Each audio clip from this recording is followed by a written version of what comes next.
Namaste and welcome back to today's episode of Mahabharata Matters. In the previous couple episodes, we saw that Krishna had left his earthly body due to an arrow shot by a hunter named Jara. Before that, he had sent away his charioteer Dwārakā to Hastinapura to fetch Arjuna to help the people of Dwārakā. Dwārakā had hurriedly arrived at Hastinapura and narrated everything up until the demise of Balarama. Even Dwārakā did not know about Krishna yet. Arjuna and others could not believe that this could happen, but it had happened nonetheless. Arjuna set out in his chariot instantly along with Dwārakā. Arjuna reached Dwārakā at lightning speed and he met Krishna's father Vasudeva. Vasudeva told him about the tragic events that had led to the destruction of the entire Vrishni clan. He gave Krishna's message to Arjuna about rescuing the Dwārakā people and taking them to Hastinapura.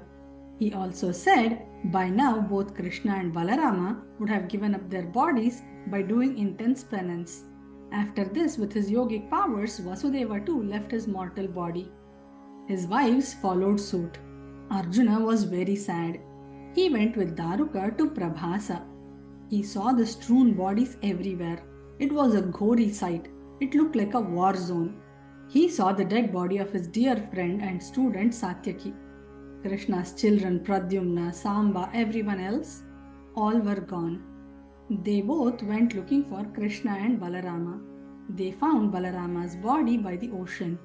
After some more searching, they found Krishna's body under the tree. Arjuna was devastated. He was shaken to the core. Now he understood the meaning of his dream from yesterday. His dear friend Krishna had come to bid him a final farewell before leaving this mortal world. He could not imagine living in this world without his friend Krishna.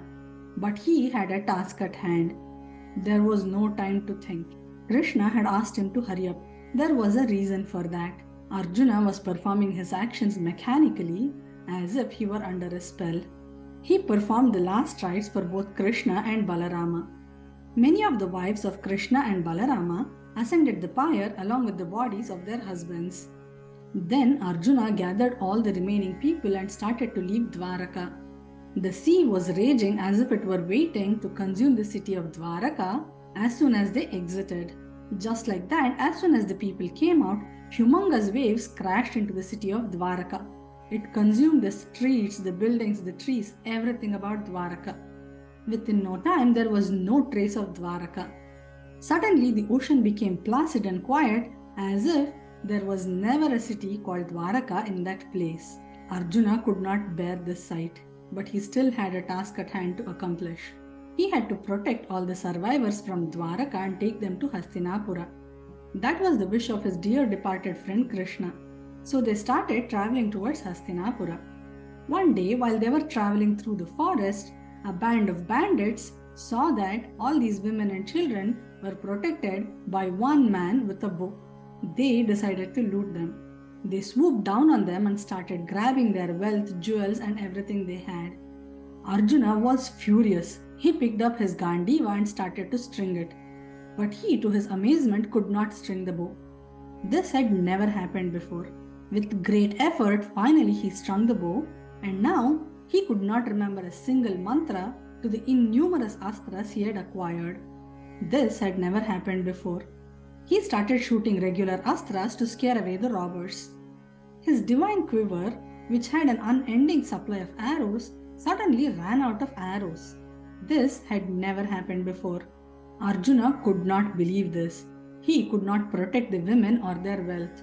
The robbers took away all the wealth and even many women. Arjuna stood there helplessly. In his helplessness, he went to the ashrama of sage Vyasa, taking the remaining people with him. He narrated everything to Vyasa and said he could not understand what was happening. He asked the sage, how can these strong men, all 500,000 of them, be killed by blades of grass? How could Krishna and Balarama leave this earth? How could Dwārakā submerge? Why could I not protect all these women? Vedavyasa said, Arjuna, the Vrishnis were born with Deva Amsha, the essence of the demigods. They had come to alleviate this earth of all evil. Their role was done and they had to leave one way or the other. The curse of the rishis with the Musala was not truly a curse, but a means for them to return from this mortal world. Krishna's role was done as well. His purpose on this world had been served, so he had to leave one way or the other. Dwārakā stands for a purified mind. When the purpose of life is served, the purified mind has no requirement either. So it submerged into the ocean of self. All your victories and prowess are not because of your making. It was due to divine grace you were able to win the battle. You had surrendered to your charioteer completely and become a mere instrument in his hands when he said, Nimitta matram bhavasavya sachin. Your purpose on this earth too is nearing an end. You and your brother should also prepare to leave this earth just like Krishna. After hearing these words of advice from Vedavyasa, Arjuna set out to Hastinapura with the remaining people. He was very faint and exhausted by the time he reached there. With this, the Mausala Parva ends and the Mahaprasthana Parva begins. So what are our takeaways from the story? Most of the symbolisms were explained by Vedavyasa already. We can clearly see in Arjuna's case that without Krishna, Arjuna's power was nothing. It is this surrender to the Supreme that makes us all powerful.